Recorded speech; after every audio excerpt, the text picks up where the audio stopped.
We as marketers need to keep up with how fast things are moving. Events are still working for us. It's not every single one under the sun. We're really strategic about what we participate in. Nobody wants to walk up to like 15, 20, 100 different vendor booths and find out about every single one. They want to engage in a really human way, and they want to have natural interactions and conversations. They want a reason to engage. We got some of our best leads and demos in the last 40 minutes of the show because no one else was even there. Marketing, you can never do all of the things ever. You have to make your bets and do those exceptionally well. I don't have a hat. Damn it. No disrespect. I brought one for you just in case. My favorite. Oh. Why'd you take it off?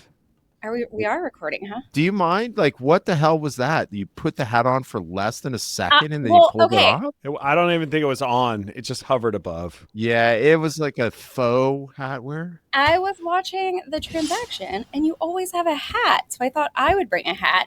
And today's like the only day you're not wearing a hat. And I thought you would like my hat. It's my party hat. Oh, that's the greatest hat of all time. Right? Are you kidding? I know. Why do I don't even need a hat. You delivered as much hat as this show can even handle. I'm not really more even. So, you know. So, yeah, you can take it off now. But tell me more about tell us more about the hat. It says party hat. I love that. Do you wear it out? Actually, I'm going to, but I just got in the Poconos. Actually, yeah. That's where I will be wearing it. I just got the hat because I thought it was hilarious, but it was a part of the Target Kate Spade collection, limited edition. And well, there she is. I have to have this. I'm not really a hat person, but I have to have it. It's hilarious. And then I saw that you always wear a hat on the transaction. I was like, well, the perfect place to like roll it out, debut it, and then you didn't wear a hat. I know that's very disappointing. Yeah, I'm over promise. Note to self. Can we talk about something that you weren't expecting to talk about, but I want to do? I want to do this for my next event. Go someplace that a dark place. So, I have to sell my team on this, so we're going to record this on the transaction, you guys. Okay. And then we're going to do it. From ABM to PLG, from Medic to MedPick, the world of business is constantly evolving. We'll cover the who, what, where, when, why, and most importantly, how you get the transaction. I'm Matt Amundson, and he's Craig Rosenberg. Let's get started. So, as anybody knows, first, this is not the intro, but just a pre-intro to the intro. Nice. Which is Amy is the most fun person I hang out with. No offense, Matt and Sam. No, I agree. I'm not as fun to hang out with as Amy. Like, I literally have to schedule my New York trips around Amy's schedule, because if she's not going, I'm out. Right? What's the point of going to New York if she's not going to be there? Yeah, right.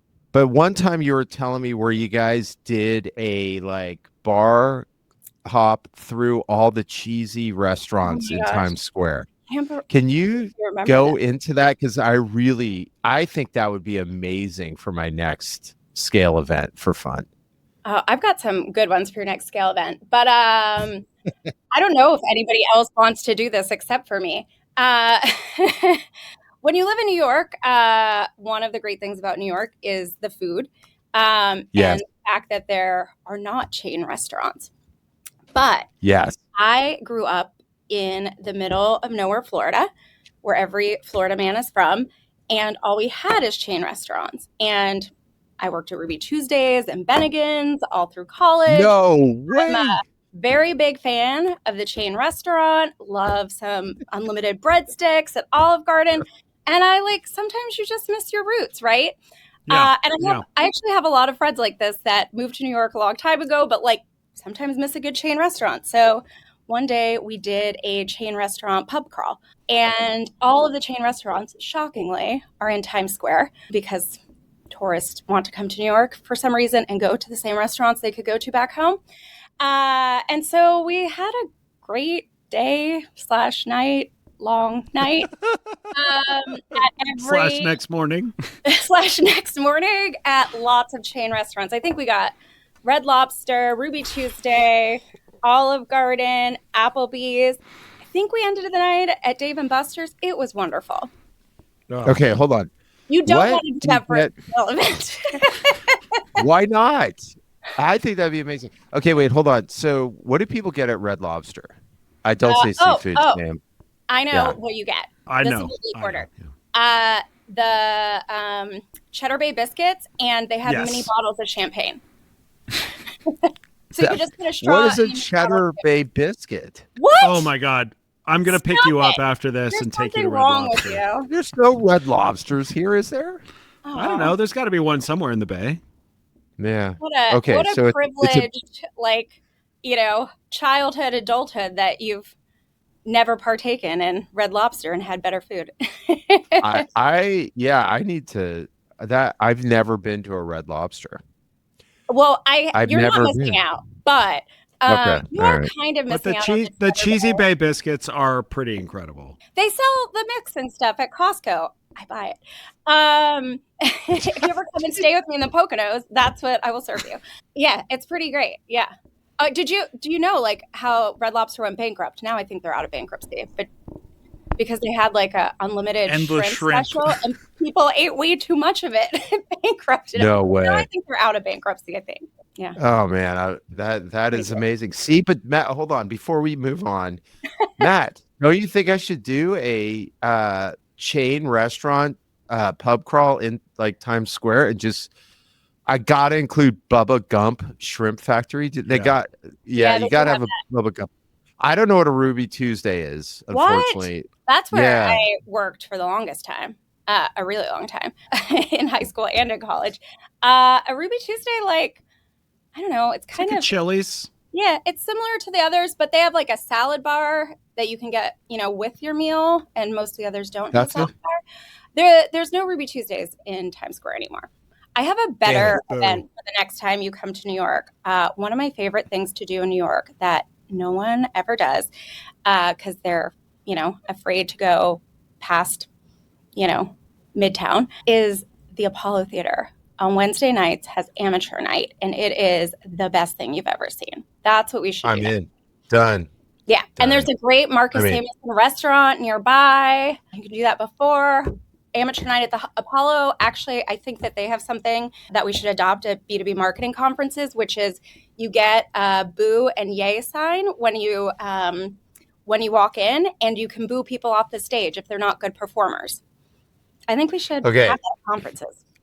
Let's discuss this for a moment. Then we should probably talk about. So in high school, another Rosenberg high school fun fact. Okay. Oh. We had a classmate named John Bailey who loved to do the Bobby Brown dances on stage. And remember, Bobby Brown, he'd come out through the back, he'd have the little headset on, and every little step I take, I believe, was that Bobby Brown? You will be there. Yeah. Sam, make sure you cut that of Matt. Hold on. By cut that, I mean give me a video cut of that. Okay. Yeah. So he was on Showtime at the Apollo, and the only way you could watch it back then, because just for kids at home, there was none of this stuff you have now. You had to wait until the time it was on. You could set your VCR, but it could never figure this shit out. Late. It was 12:30 on Saturday night. Steve Harvey, was he the host or someone else? How have you never been to it? It is fantastic. Yeah. And so Bailey, so you got to wait. And then basically these people go on stage and they, you're hoping to survive 30 seconds before they, and you could be doing great and you make a mistake and they're going to get you. So but today, Bailey, they don't boo nearly as much, sadly. But wow. Times have changed. The issue is it's not on TV anymore, and it's really sad to boo when the person's family is sitting next to you. Yeah. There's definitely been some uncomfortable moments then, but I do think there should be a little more booing. Yeah, I mean, he survived it. We were nervous because you didn't have many choices either, so we used to watch it. I mean, you would get up there. I mean, people sometimes got booed 5 seconds in and thrown off stage. He made it for a while. It was great. So that was his claim to fame, and that was the San Mateo High School tie to the showtime at the Apollo. They rub that piece of wood before they go on or something. What is that thing? Yeah, exactly. Oh, at intermission, you can go on stage and dance, and you can touch the tree trunk or whatever it is. So next time you're in town on a Wednesday night, that's where we'll go. There's some people that I'd like to invite to go on stage, like Tom Murtaugh. I would love that 6'6" son of a gun to go on stage and dance. I'm gonna record that. And I'm gonna send it. Let's get everybody. Okay. I love it. All right. So today's guest is obviously, as you guys could tell from the intro to the intro, like one of Matt and I's favorite human beings of all time. Sure. Literally everything that could be done to hang out with Amy gets done. Like, we figure it out. Like I said, if I'm doing my New York events, I make sure that she's in town, but also like in an incredible marketer, incredible go-to-market person, incredibly opinionated, highly energetic. It's like the perfect guest for the transaction. Yeah. And there's so many things we could talk about. Even if you talked about something incredibly boring, you would deliver it in a way that was so awesome that it would be the greatest show of all time. And so we just want to we just want to welcome to the show today's guest, Amy Holtzman. Amy, welcome to Thanks so the much transaction. for having me. So excited to be here. Obviously, surrounded by some of my favorite folks too. So super fun. And Sam. Yes, by the way, Sam, my new favorite friend. That guy. Yeah, so this asshole. Yeah, it's tough. I'm so hard on Sam. I don't know what happens, but what was that podcast you were on? That was awesome. I was just watching it. Jessica Lynn. She is a partner founder at Workbench, a very early stage VC here in New York. Very New York enterprise tech focused. We've been friends for a really long time. She's great. She's awesome. They do great events. They do. Yeah. She's a phenomenal community builder and networker. Yeah, that was fun. It was in the angle was good. You're sort of sitting in that chair so we could see your physical humor comes into play with both your I didn't know this was a thing until she invited me to do her podcast. But in New York, there are these podcasting studios where they're like all in one, and you can pick your set. They have you go into the place and there's 6 or 7 different rooms. You pick your set and everything is there. I had no idea. You know what? We're going to do a traveling transaction show. I got 2 notes. One, Sam, why didn't you know about this? Don't pretend. Don't nod your head. You didn't say anything about that. And then number 2. There's podcast studios all over the place. No, you should have told us. You know what? We're going to do a podcast pub crawl through all 7 of their scenarios. It'll be amazing. And then number 2, we should do a traveling transaction podcast that gets topped off with the Night at the Apollo theater Wednesday night. Yeah. Boom. All right, done. We've solved world hunger too. Okay, before we go, even though we've told a bunch of stories and interesting things that will likely make them their way onto LinkedIn and Twitter and or X and Spotify, TikTok and Instagram, etc., is we have got to hear from you an amazing go-to-market story. Anything funny? I have a choose your own adventure. What? Matt still has those on his bookcase at home. He reads them. Okay, I have a choose your own adventure. Because I read it could be heartwarming, funny, just a story.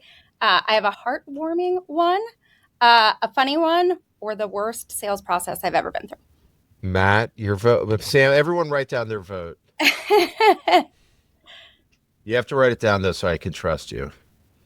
Okay, let's go first with Sam. Go. Worst sales experience. Okay, Matt. Funny. Ooh.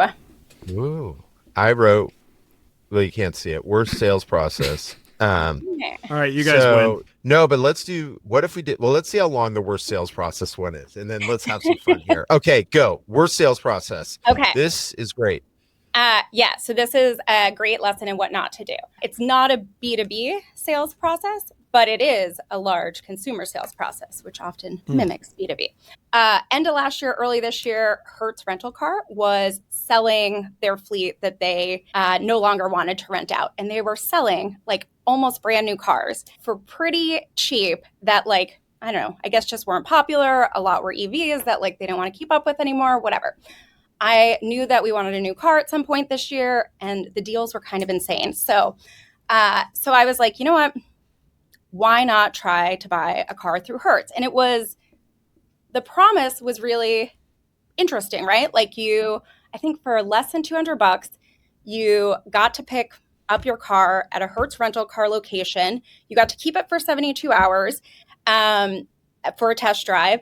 If you liked it, you could buy it at the end of your test drive. And if you didn't like it, you're out $200. You just returned it to the rental car place. And I was like, oh, what a great car buying experience. You can drive it for 3 days and just return it if you don't want it. Not a whole lot to lose. So in January, I pick up this car. I thought it was great.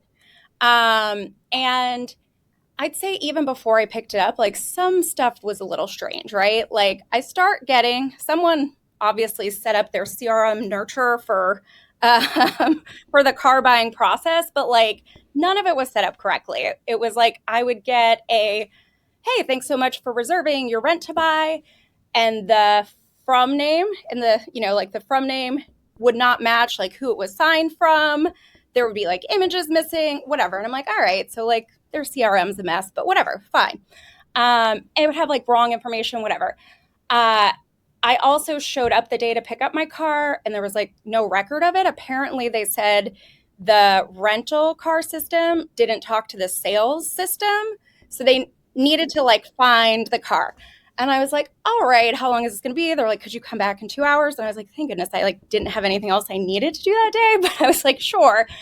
They had to find the car at a different location. They find it. They bring it to me.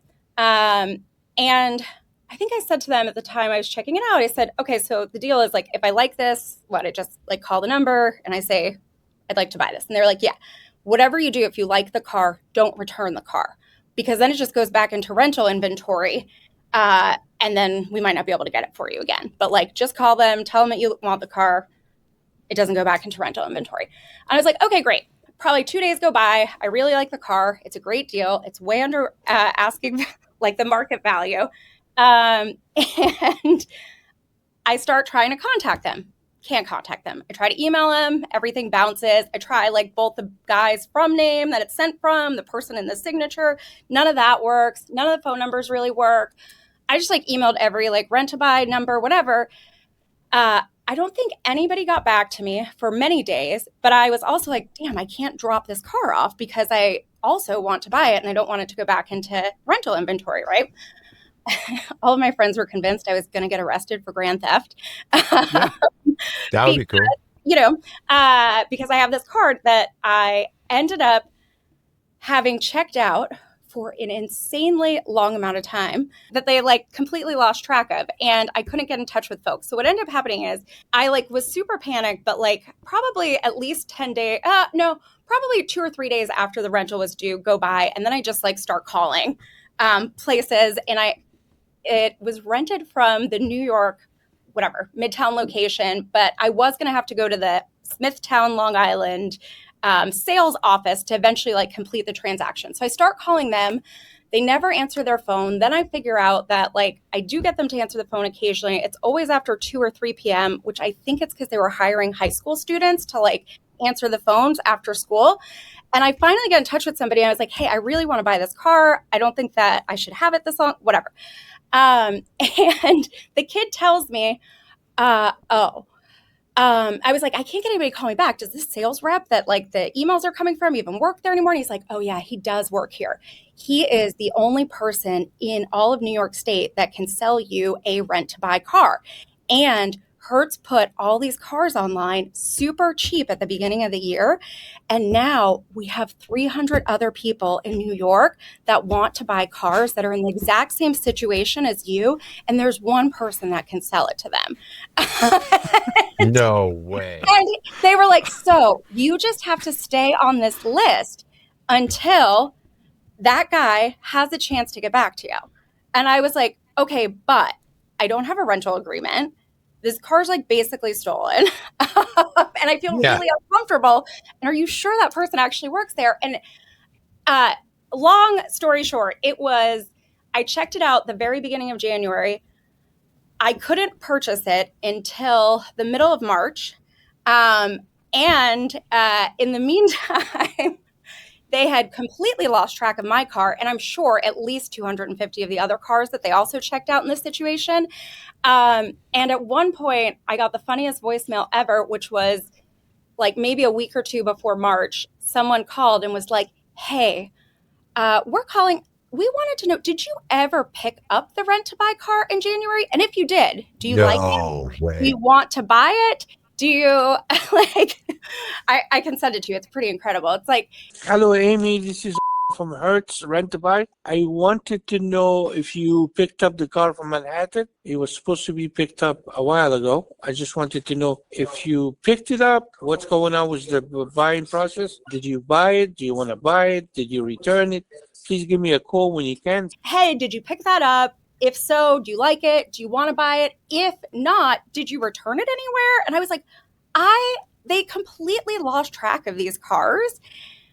So, I don't know, pro tip, if you want to sell things, make sure you have enough salespeople. Like if demand goes through the roof, make sure you have enough salespeople that can actually execute on it. Also, clean up your fucking CRM. Don't send all this automated shit.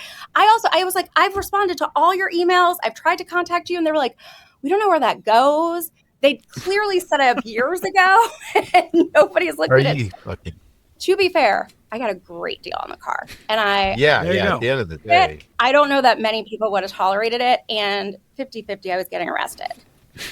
Yeah, that was a great story. Sam, you and I killed it on that choice there. Absolutely. Hey, really quick, but I do have an add-on rental car story really quick, fast. So I just, after Summit, right, because all of us have done events, maybe not as much Sam, he's a young man, but you got to get out of town the minute that thing's done because you are not right as a human being, right? Because the adrenaline drop. Like I could, by the way, I booked my flight for 9 p.m. the night of the end of the go-to-market summit.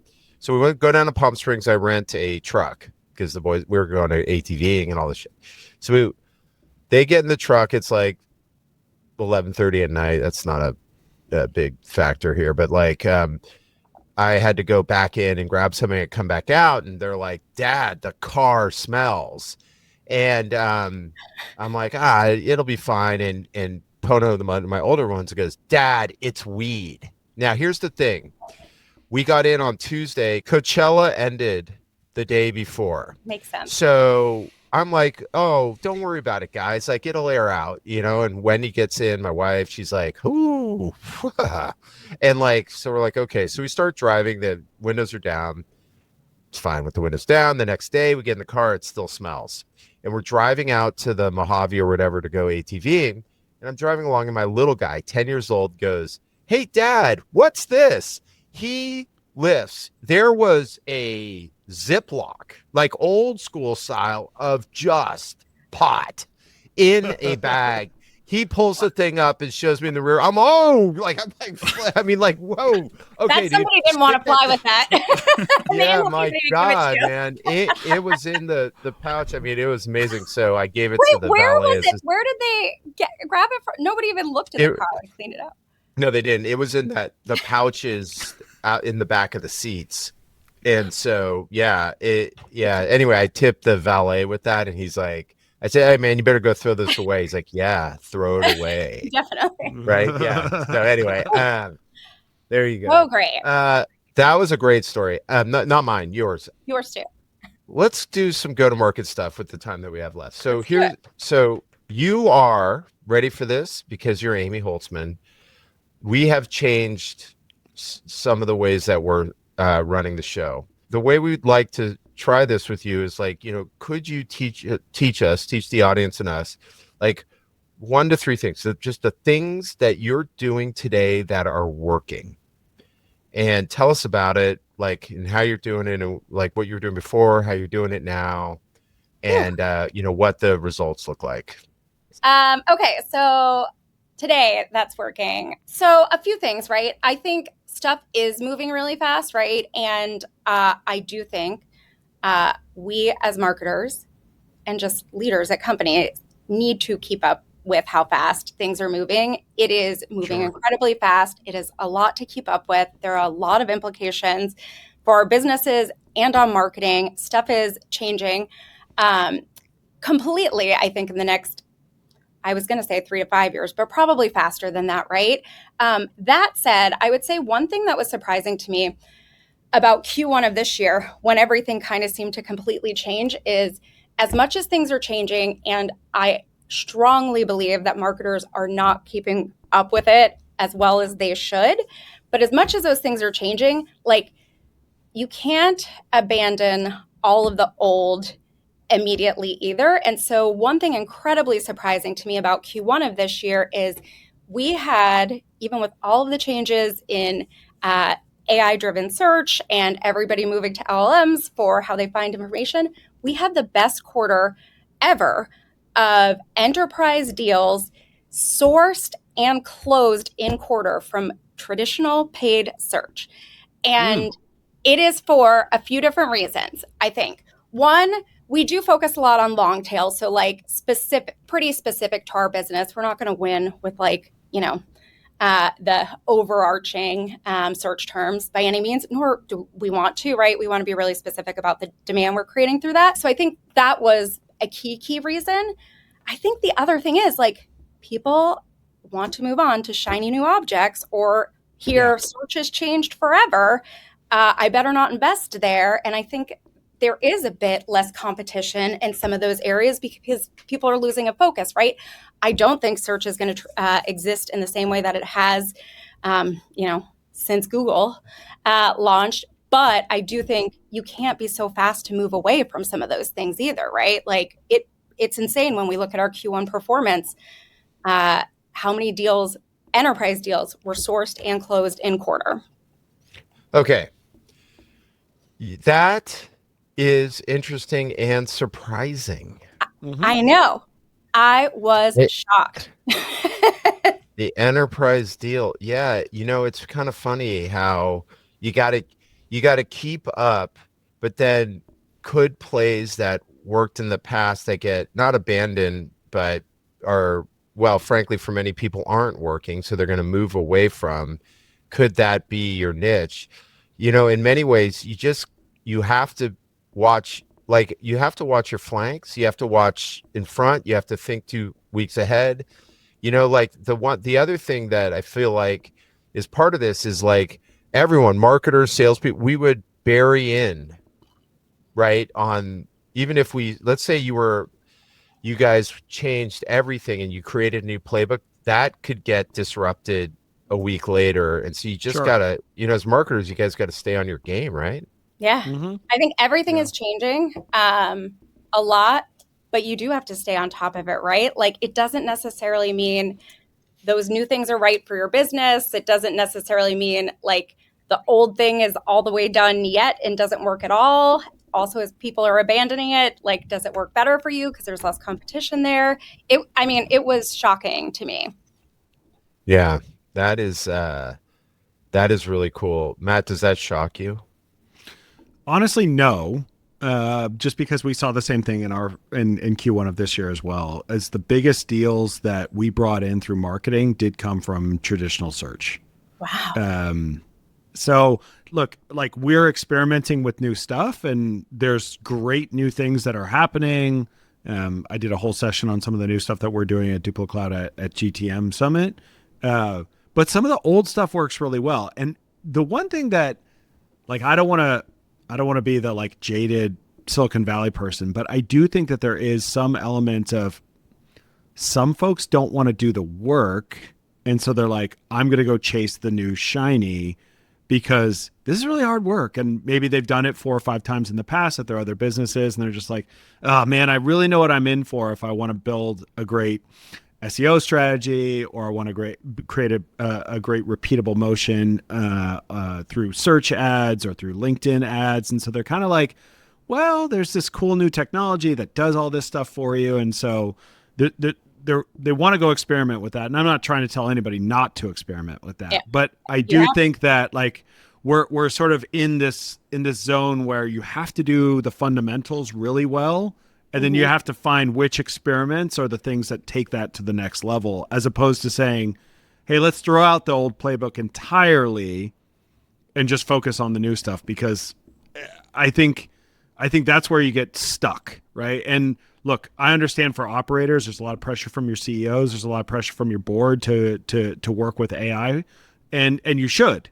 But you can't lose focus on the things that that we know are sort of the bread and butter of either demand gen or product marketing or customer marketing. 100%. Okay, let me show you guys this. Sam, how do I do this? There's a button at the bottom of the screen. It's got an arrow that points up. Okay, cool. Hold on. Let's try this. How's that? Oh, wow. No. So this Sydney presented at Summit.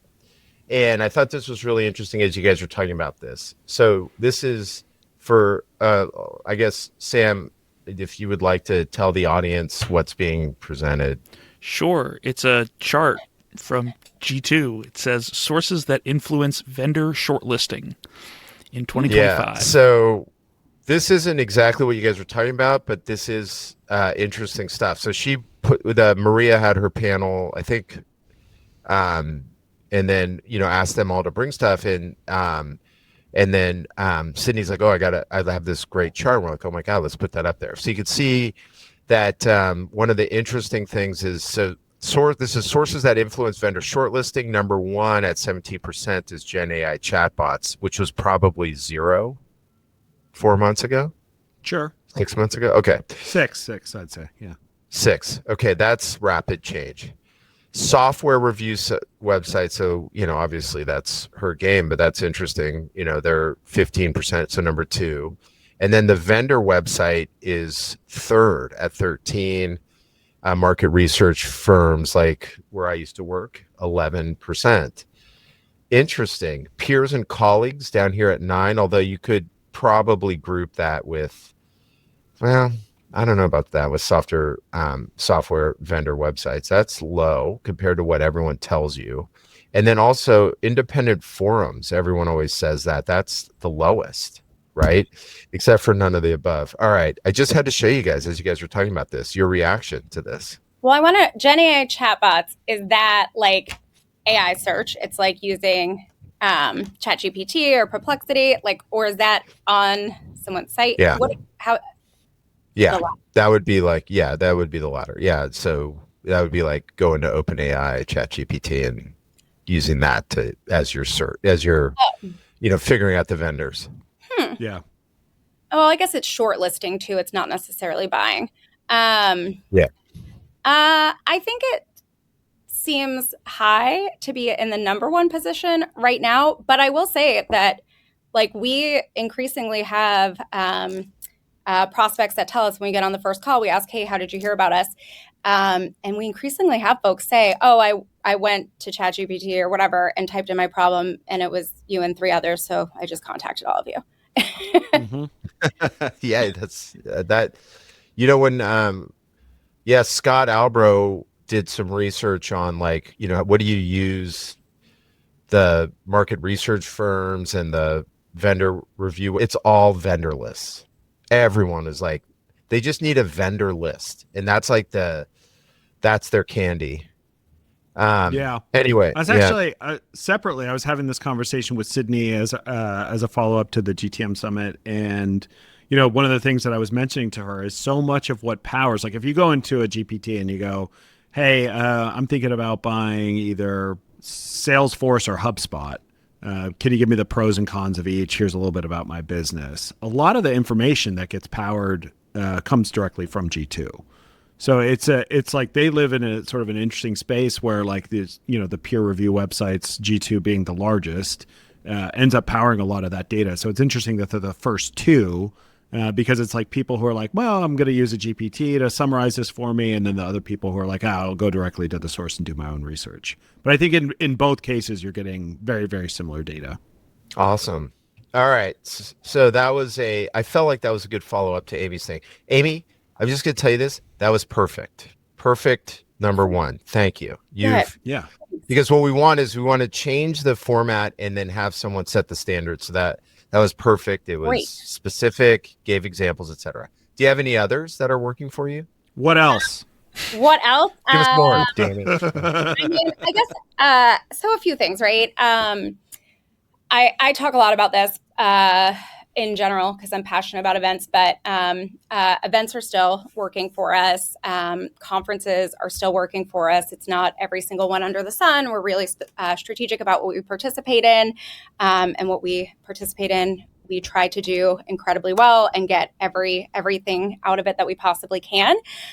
Those are still working really well for us. And the other thing I would say is that I am such a big believer that in marketing, you can never do all of the things ever. And you have to like make your bets and do those exceptionally well.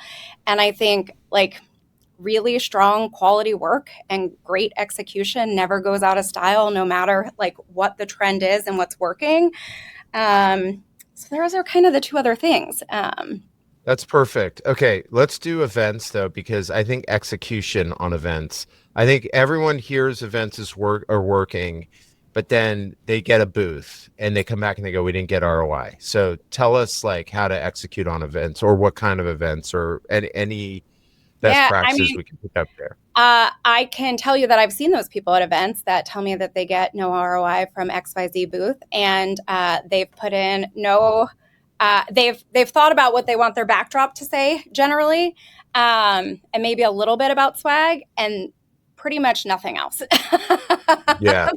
And they think, I mean, they do think like, you know, if you show up, they will come. Like it's enough to be there. They're going to come, and they don't think about like what makes somebody really want to engage. Nobody wants to walk up to like 15, 20, 100 different vendor booths and find out about every single one. They want to engage in a really human way, and they want to have just natural like interactions and conversations. They want a reason to engage. It's awkward as an attendee that might even be interested in your company to walk up to a booth that you might even be interested in and like start the conversation. It's an awkward thing, right? And so you want to give them like a reason to engage. The other thing is like, I don't think that companies think enough about who they're sending to staff that booth. I don't think that they think about how much the pre-event matters.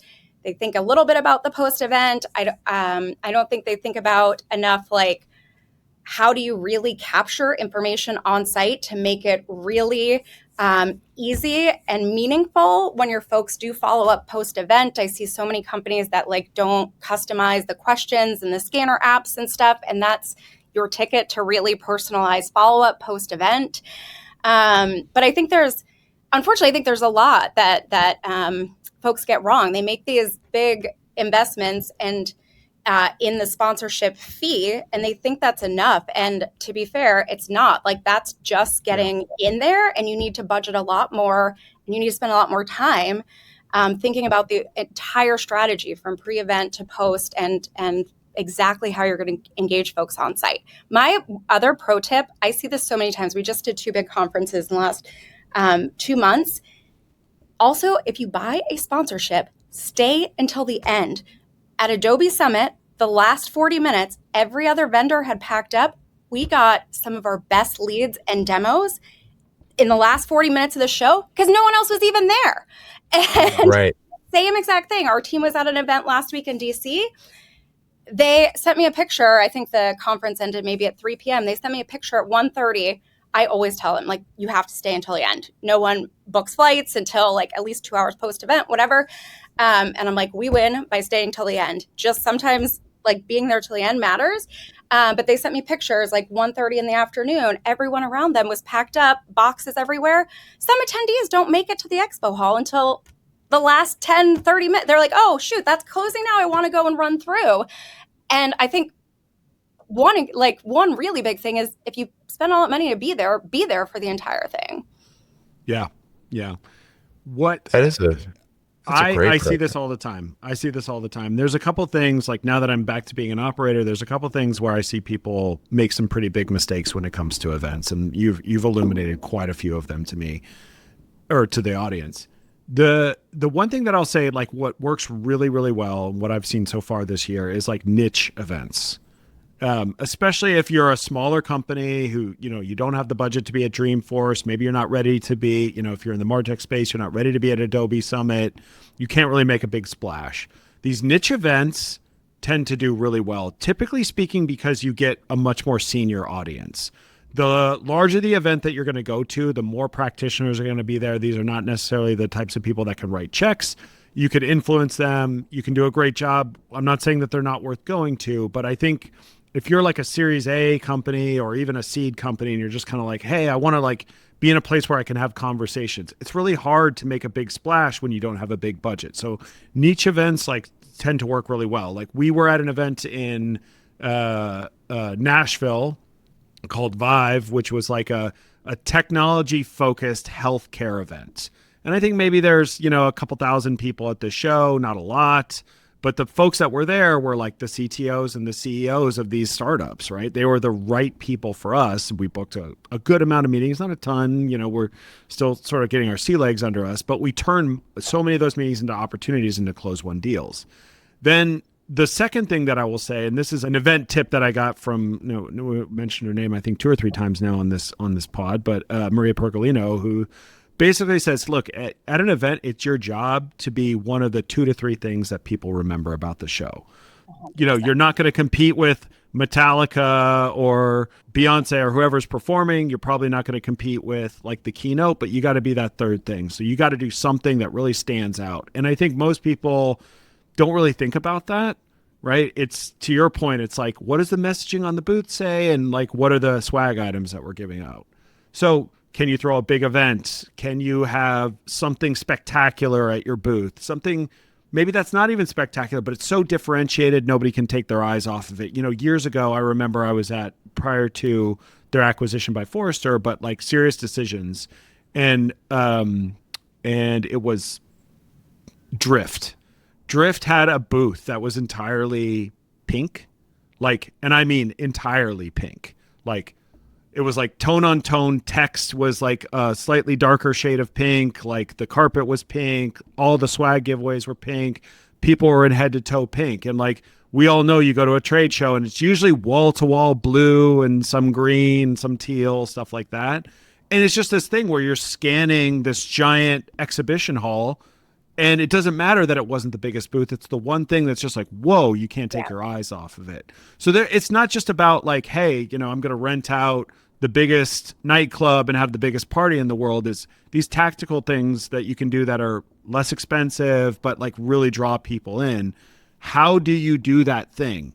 And that's not something that you and I can sit on this pod and say, all right, it's step 1, step 2, step 3. Like you have got to be creative. And you have to remember the fact that we all got into marketing because we wanted to have a career in a creative field.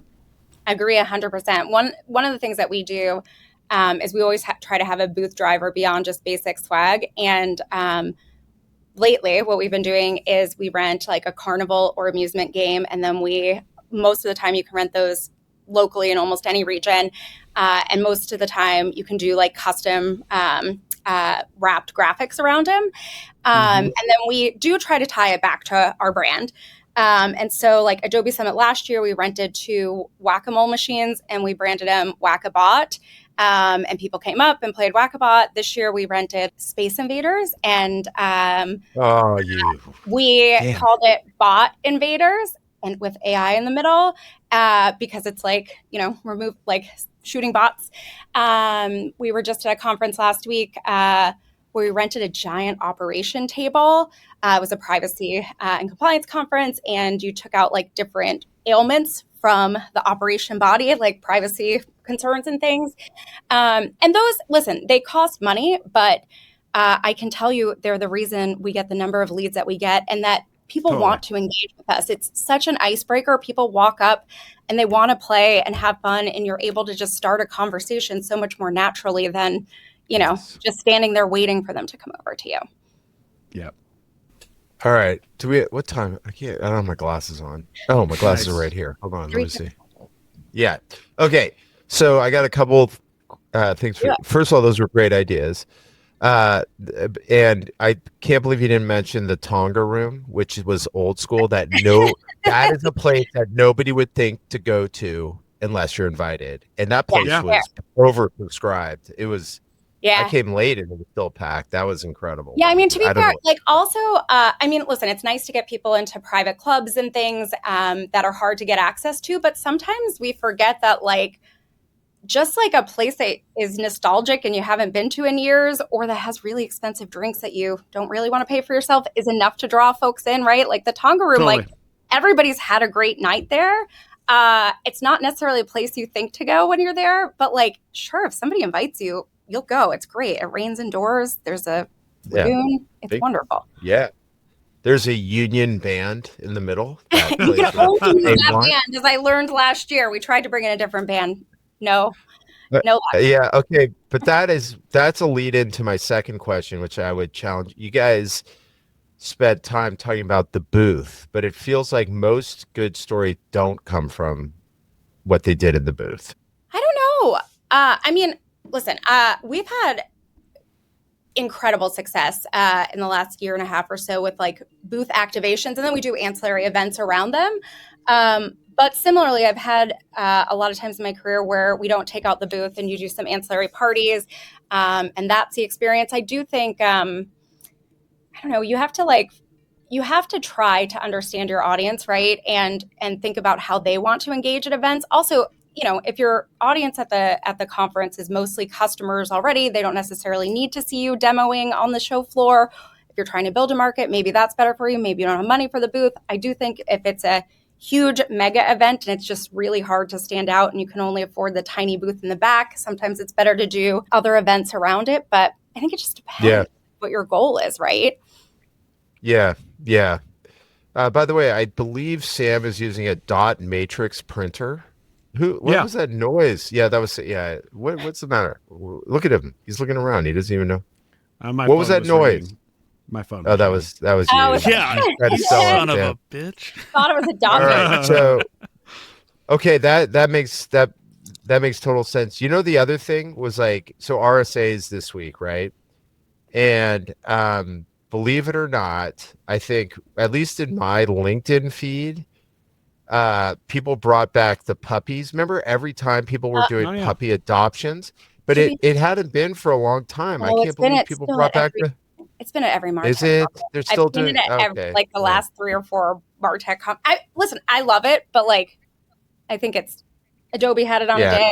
It's great. I wonder if those puppies ever get adopted too, because none of those people are ever local. No, they all go to a farm where they can. Oh man, that's messed up. Yeah, people adopt the puppies and then have to put them up for adoption because they didn't ask. Yeah, I think but on your number 2, I see that and hear that more. I mean, that more consistently over the last 3 years than any other channel has been events. If you do them right, because many people do them wrong, but you guys all do them right. So it's like that's not surprising and important to tell the audience.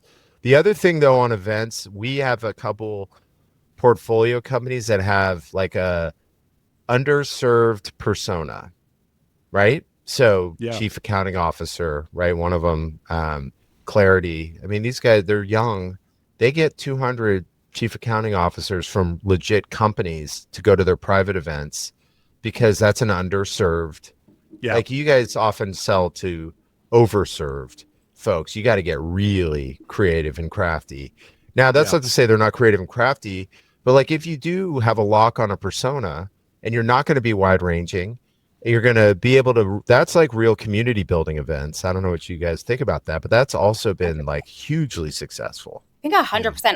I liked Matt's tip too of like, you don't always have to be at the biggest thing. Like some of our best success too is like smaller regional events, association events. I think associations can be a little bit hit or miss, but sometimes they're the best bargain and they have a good network of folks that are consistently there.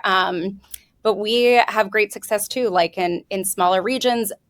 It doesn't matter your persona. Some of those smaller regions are really underserved for events, right? And they'll go to almost anything when they see something that's kind of on target for them. Yeah. And it's a lot less expensive to host things in those regions. So much less expensive. Yeah, I told Craig about my bar bill at an event in Redwood City this week. Outrageous. Yeah, we're working on an event in Aurora, Colorado. Which turns out is right next to the airport and is not Denver, as the conference pitched it. But it also turns out real cheap to rent a brewery. Oh yeah, you could rent two. You could rent two. Like, we have some budget left over to rent some party buses.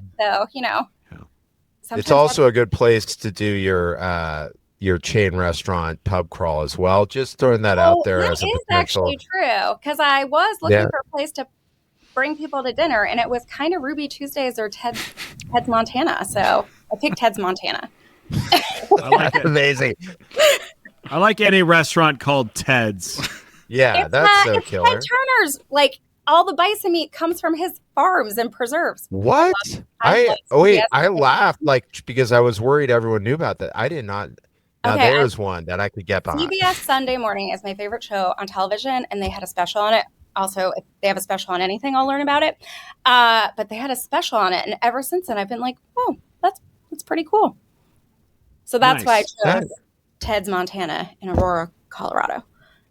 All right. Well, hopefully they'll sponsor the show now that we've done this shout out for them. I'll reach out. Perfect. So I know that this was a tight squeeze for you, so we really appreciate you coming on because this was amazing. I think I can truthfully tell you this. I think you should come back on the show. You should come back. Oh, okay. Or we should go to one of the studios in New York. Yeah, or live from the Apollo. That would be cool. And then I get booed off stage. Matt doesn't. I rub the thing. Yeah. Rub the thing. God damn it. All right, cut that out. Maybe. All right, well, that'll get on TikTok. All right, that's guys. Staying in. Yeah. Well, Amy, that is this is the first edition of the new transaction. You did great. So thank you so much for coming on. Yeah, thank you. Crushed it. So good to see you guys too. Thanks for joining us for another episode of The Transaction. Craig and I really appreciate the fact that you've listened all the way to the end. What are you actually doing here? For show notes and other episodes, please visit us at thetransactionpod.com. Like and subscribe on Spotify, Apple Podcasts, or any other place you get your podcast from. Either you have walked away from your podcast device, or this is playing somewhere in the background. Someone in your house would really like for you to shut this off now.